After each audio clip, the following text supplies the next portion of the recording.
Hi, this is John from the GadgetHelpline.com, and today we're going to take a look at the HTC Desire C. Now, the Desire C is the latest budget handset, Android handset from HTC. It's right down the bottom of the range of handsets, and it's designed at the really cheap markets. It's got the name of Desire, and the C possibly stands for compact because of the size of it, but the handset itself is realistically a follow-on from the HTC Wildfire S. As we said, it's a budget phone. It costs around £180 to buy straight off, and you can generally get it for free on most networks, and it would be ranked up there alongside something like the Orange San Francisco or the T-Mobile Vivacity. So we're going to take a look at the actual design of the handset. First of all, it's got a 3.5-inch screen, which you can see around there.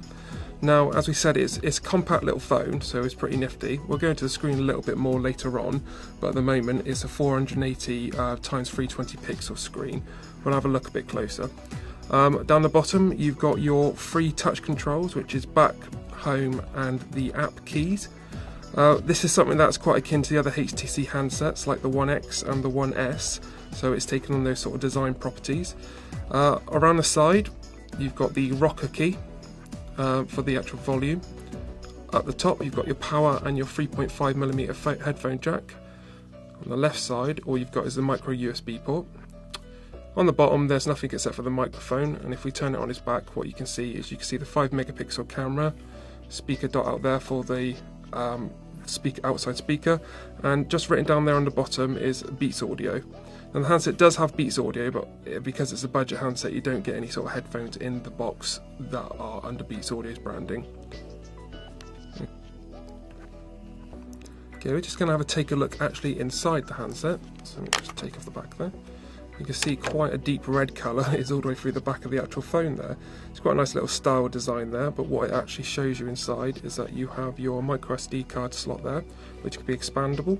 There's your micro USB there as well, and actually behind the battery of the handset is the actual SIM card. There you go, hidden away. It's all red all the way through, and we'll just quickly put it back together. I say quickly. Right, the phone itself is 107.2mm by 60.6mm and only 12.25mm thick around the side there. It's a nice little compact phone. It's got curves around the edges and it fits nicely in your hand, so when you're actually using it, it feels very nice. Now we'll just wait for the actual phone to turn on. Design wise, it doesn't really stick to any of the current phones that are in the range, like the HTC One S. It's kind of its own handset, and what we do have is we've got the HTC Wildfire S to bring it up next to it. Now, I don't know if you can actually make that on the camera, but the screen's slightly larger on the HTC One S, and obviously we've got the less unused space around the handset. Turn it on the side, the Wildfire S is slightly thicker as well, but what the Wildfire does have is it's got the LED flash there, and it will also have a zoom feature on the actual camera. Just take that away, then we can actually have a look at the handset. Right, now I'm going to actually take a look at the software inside the handset. First thing you may notice on the actual handset is that it runs the latest version of the Android software, which is version 4.0, or Ice Cream Sandwich as it's commonly known. It also has the latest version of the HTC Sense UI, or user interface. That's HTC Sense 4, which means it's got the most up-to-date software that you would find on a HTC handset, which is pretty good for a budget phone.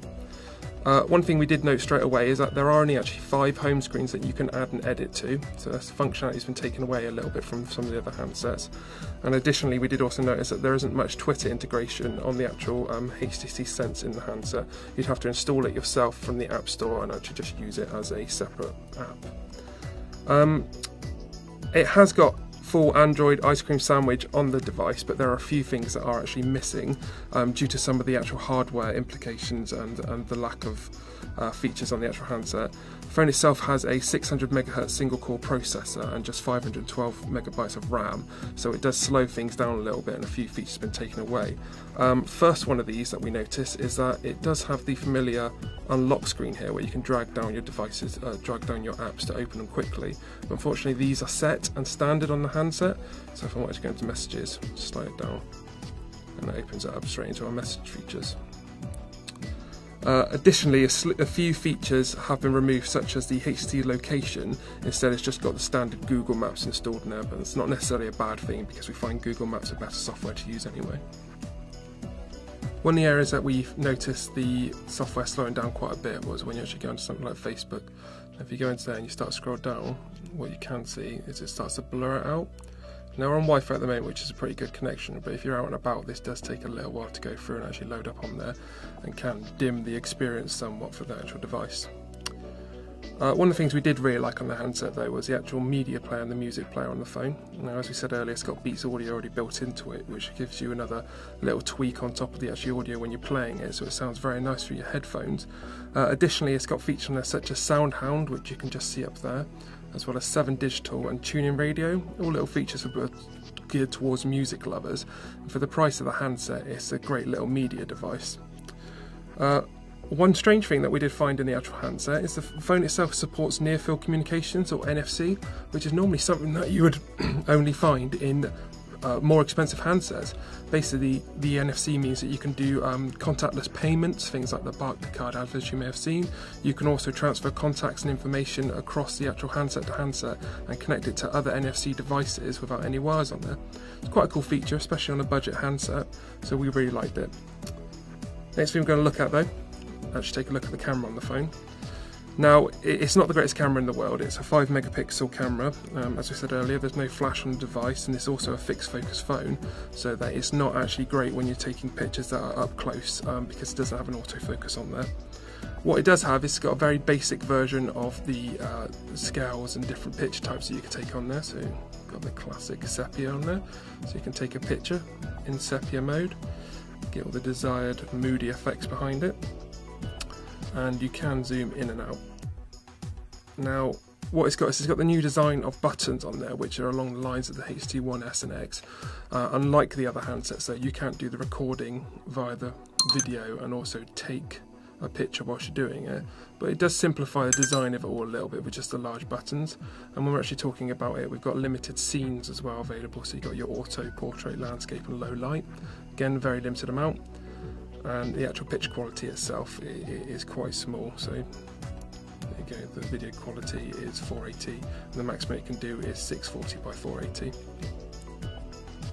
One last thing on the actual device that we found a bit strange, the actual battery on it, which is a 1230 mAh battery, it didn't last very long. We thought it would probably last a little while longer. We generally got about 20 odd hours out of it, so you know it would last a full day whilst you're out and about using all the functions. Now, we don't know if there's an issue with this with the software, or if it's something like the actual Android ice cream sandwich operating system use up a lot of it, so it may be something that's fixed in the future, but we did expect a little bit more from such a small and budget handset. Overall though, we actually really like the HTC Desire C. We thought it was a great little compact handset, and if you take into account all the information that we've given you, the handset itself is basically free on a contract, or £180 just to buy it straight off. It's one of the best iterations of ice cream sandwich you can use, and you get all the top features on there, all for a budget price. We like the phone, we would recommend it, but obviously only in that sort of market for the budget phones. That's it for this review of the HTC Desire C. You can check us out online at gadgethelpline.com. You can go on our Facebook, Twitter, or even our YouTube video channel to see some more videos. Thanks for watching.